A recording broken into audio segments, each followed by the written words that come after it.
வணக்கம் மேசராசி நண்பர்களே. இந்த வீடியோ பதிவில் நாம் குருபெயர்ச்சி பற்றி பார்க்க போகிறோங்க. குருபெயர்ச்சினால் நன்மைகள் நடக்குமா அல்லது தீமைகள் நடக்குமா, வேறு என்னென்ன மாதிரியான பலன்கள் எல்லாம் கிடைக்கும் அப்படிங்கிறத இப்போ நம்ம விரிவாகவே பார்க்க போகிறோம். மேசராசி அப்படிங்கிறது ஜெயிக்குமா ஜெயிக்காதா அப்படிங்கிறது தான் கேள்வி. ஜெயிக்கும் அப்படின்னு தான் இருக்கு இந்த குருபெயர்ச்சியை பொறுத்தளவு. அப்படின்னா கடந்த கால கிரகநிலைகள் எல்லாமே உங்களுக்கு தோல்விகளை சந்திக்கிற மாதிரியான கிரக அமைப்புகள் தான் இருந்துச்சு. அதனால தான் ஏதாவது ஒரு வகையில் அந்த மேசராசிக்காரவங்க தோல்விகளவே சந்திச்சுக்கிட்டே இருந்திருப்பீங்க. வெற்றிங்கிறது கொஞ்சம் கூட இருக்காது. சிலதெல்லாம் வர்ற மாதிரி தெரியும் ஆனால் வராது, கிடைக்கிற மாதிரி தெரியும் ஆனால் கிடைக்காது.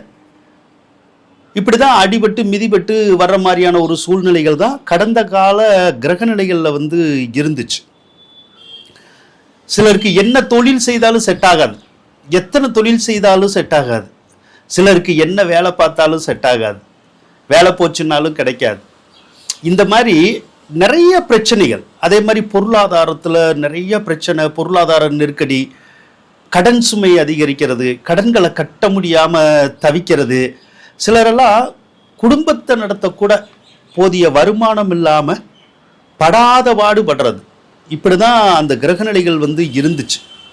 அதனாலேயே இதுவரைக்கு தோற்றுப்போன ராசிகளில் மேசராசியும் ஒன்று அப்படின்னே நம்ம சொல்லலாம். ஆனால் இப்போ வந்திருக்கிற அந்த குருபெயர்ச்சி அப்படிங்கிறது உங்களுக்கு தோல்விகள் அப்படிங்கிறதையே தராது, வெற்றிகளை மட்டும்தான் தரும்.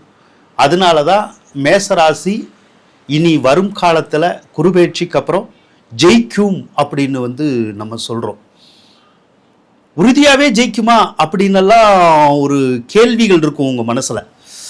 ஏன்னா தோத்துக்கிட்டே தானே இருக்கோம், நமக்கு தான் பழக்கம் ஆகி போச்சே தோல்விகள் அப்படிங்கிறது.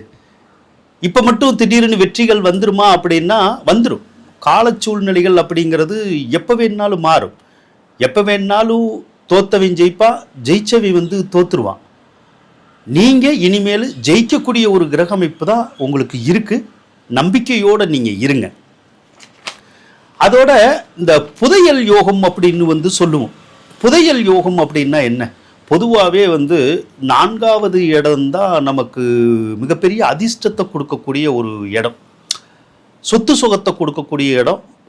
அதே மாதிரி இந்த புதையல் அப்படின்னு சொல்கிறோம்ல, அந்த மாதிரியான விஷயங்கள் எல்லாம் அந்த 4வது பாவகத்தின் மூலமாக தான் நமக்கு கிடைக்கும்.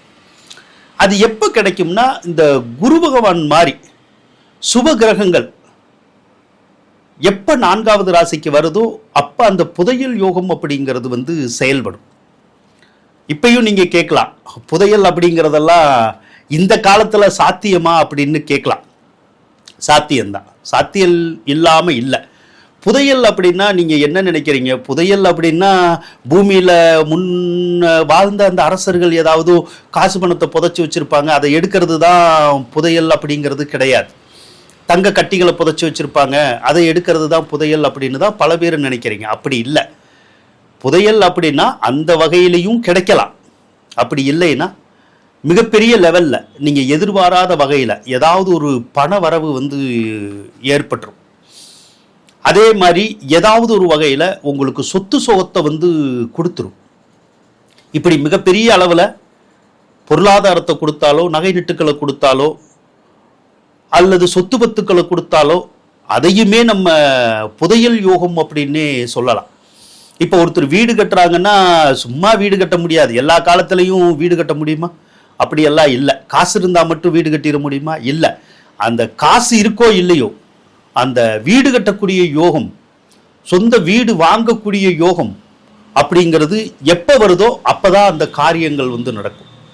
அப்போ இந்த புதையல் யோகம்ங்கிற அந்த குரு பகவான் 4வது ராசியில் வர்றதுனால சொத்து பத்துக்களை நீங்கள் இந்த காலத்தில் உருவாக்க முடியும். இதில் தசாபுத்தியும் நல்லா ஓடிக்கிட்டு இருந்தா உங்களுக்கு கண்டிப்பாக ஒன்று குருபெயர்ச்சிக்கு அப்புறமா நீங்கள் வீடு கட்டுவீங்க, அல்லது வீடு வாங்குவீங்க, அல்லது பழைய வீடை திருத்துவீங்க, இல்லைன்னா நகை நட்டுக்களை சேர்த்துவீங்க, இல்லைன்னா வண்டி வாகனங்கள் வாங்குவீங்க, நிலபுலன்கள் வாங்குவோம். இந்த மாதிரியான விஷயங்கள் எல்லாம் கண்டிப்பாக வந்து நடக்க தான் போகுது. அதை நம்ம எதிர்பார்த்து காத்திருக்கலாம். அதே போல 4ஆம் பாவகத்தில் குரு பகவான் இருந்தாலே பூர்வீக சொத்துபத்தில் இருந்த வில்லங்கங்கள் எல்லாம் தீந்துரும். அதே மாதிரி உங்களுடைய உறவு முறையில் உங்களுடைய வீட்டுக்குள்ளேயோ வெளியில் உள்ள நபர்களுடையோ கடந்த காலத்தில் கருத்து வேறுபாடுகள் இருந்தா, மனக்கசப்பு இருந்தா, குடும்பத்தில் சண்டை சச்சரவு வந்து யாராவது வாய் பேசாமல் இருந்தா, அவங்க அந்த பிரச்சனையெல்லாம் தீர்த்து வைக்கக்கூடிய அமைப்பை இந்த குரு பகவான் உருவாக்குவார். அதாவது சண்டை சச்சரவை தீர்த்து ஒற்றுமையை உருவாக்கி நல் இணக்கத்தோட குடும்ப உறவுகளையும் சரி வெளி உறவுகளையும் சரி வாழ வைக்கக்கூடிய ஒரு அமைப்பு குரு பகவானால் மட்டும்தான் கொடுக்க முடியும். அந்த அமைப்பு இப்போ உங்களுக்கு இருக்கு. அதே மாதிரி கோவில் சம்பந்தப்பட்ட விஷயங்கள் ரொம்ப நல்லா நடக்கும். அடிக்கடி கோயிலுக்கு போகிறது, கோயில் சார்ந்த விஷயங்களில் வந்து உங்களுக்கு பட்டம் பதவிகள் கிடைக்கிறது, அதையுமே குரு பகவான் தான் கொடுப்பார். அதே மாதிரி எந்த வகையில் பூர்வீக சொத்து பொருள் எல்லாம் வில்லங்க இருந்தாலும் அதையுமே வந்து தீர்த்து வைப்பார். அதனால் குரு பகவான் அப்படிங்கிறது நல்ல நிலைமையில தான் இப்போ வரப்போறாரு. உங்களுக்கு குரு பயிற்சி அப்படிங்கிறது 2026 மே மாதம் 26ஆம் தேதி வந்து வருது. அதிலிருந்து தான் இந்த யோகம் உங்களுக்கு ஆரம்பமாகும். குரு பகவான் அப்படிங்கிறது உங்களுக்கு பாக்கியாதிபதி வேற. பாக்கியாதிபதி 9ஆம் அதிபதி அப்படின்னு சொல்லுவோம். அந்த கிரகம் எப்போ பலம் பெறுதோ அப்போ பூராமே நமக்கு சிறந்த பாக்கியங்கள் வந்து கிடைக்கும். பாக்கியங்கள்னா என்னது? நினச்சி பார்க்க முடியாத நல்ல காரியமெல்லாம் நடக்கிறதுக்கு பேர் தான் பாக்கியங்கள். அதே மாதிரி சுபகாரியங்கள் எல்லாம் நடக்கும். பூர்வீக வழியில் இருந்து வந்த பிரச்சனை எல்லாம் தீரும். சொத்து பத்துக்கள் எல்லாம் கூட கிடைக்கும். தந்தை வழி நன்மைகளை வந்து அந்த குரு பகவான் வந்து உருவாக்கி கொடுப்பார். அதே மாதிரி வெளியூர் வெளிநாடு சார்ந்த யோகங்களையும் உருவாக்கி கொடுப்பார். வெளியூரில் இருக்கிறவங்க வெளிநாட்டில் இருக்கிறவங்க தன் குடும்பத்தை பிரிஞ்சு இருக்கிறவங்க அவங்களுடைய கவலைகள் எல்லாம் தீர்த்து மறுபடியும் தன் சொந்த பந்தங்களோட குடும்பத்தோட பூர்வீக ஊரில் வந்து வாழ வைக்கிறதுக்குடைய வாய்ப்புகளையும் அதே குரு பகவான் வந்து உருவாக்குவார். இதே குரு உங்களுக்கு உச்சமாக தான் இருக்காரு. 12ஆம் அதிபதியாகவும் வர்றாரு. அப்போ 12ஆம் அதிபதி அப்படிங்கிற போது நிறைய செலவுகளை கொடுப்பார். ஆனால் செலவுகளை கொடுத்தாலும் அந்த செலவுகள் பூராமே உங்களுக்கு சுப செலவுகளாக தான் வரும். அதே மாதிரி சொத்து பத்துக்களை உருவாக்கக்கூடிய ஒரு செலவுகளாக தான் அந்த செலவுகள் அப்படிங்கிறது வந்து வருங்க. அதே மாதிரி எதில் செலவு வரும்? குழந்தைகள்னால செலவு வரும். சிலருக்கு வந்து குழந்தைகள் பெற்றுக்கிறனால செலவு வரலாம். சிலருக்கு கோவில் விசேஷங்களில் ஈடுபடுறதுனால செலவுகள் வரலாம்.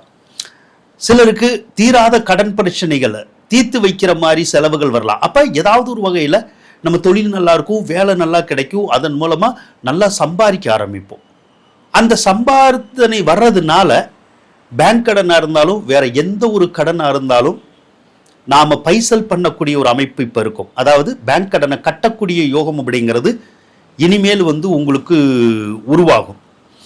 ராகு திசை மாறி ஒரு சிலருக்கு நடந்துகிட்டு இருந்தா கிட்டத்தட்ட மேசராசிக்கு ஒரு 40 வயசுக்கு மேலே போனாலே ஒரு சிலருக்கு ராகு திசை நடக்கும். அந்த மாதிரி ராகு திசை நடக்கிறவங்களுக்கு மட்டும் கொஞ்சம் போராட்டங்கள் இருக்கும். ஏதாவது ஒரு வகையில் அந்த சொத்து பத்துக்களை கூட விற்கிற மாதிரியான ஒரு சூழ்நிலைகள் கூட வரலாம். அது அந்த ராகு திசை நடந்தால் மட்டும். ராகு திசை நடக்கலை அப்படின்னா நீங்கள் என்ன நினைக்கிறீங்களோ அது அழகாகவே நடக்கும், ரொம்ப அற்புதமாகவே நடக்குங்க. அதனால தோல்விகள் அப்படிங்கிறது இனி உங்களுக்கு இல்லை, வெற்றிகள் மட்டும்தான் இருக்கும். தோற்றுப்போன நாம ஜெயிக்கிறதுக்கான ஒரு காலம் வந்திருக்கு அப்படின்னா இந்த குருபெயர்ச்சியினுடைய காலம்தான். நம்பிக்கையோடு இருங்க. வாழ்த்துக்கள் நண்பர்களே. இந்த வீடியோ பிடிச்சிருந்தா லைக் பண்ணுங்கள், ஷேர் பண்ணுங்கள், மறக்காமல் சப்ஸ்கிரைப் பண்ணுங்கள்.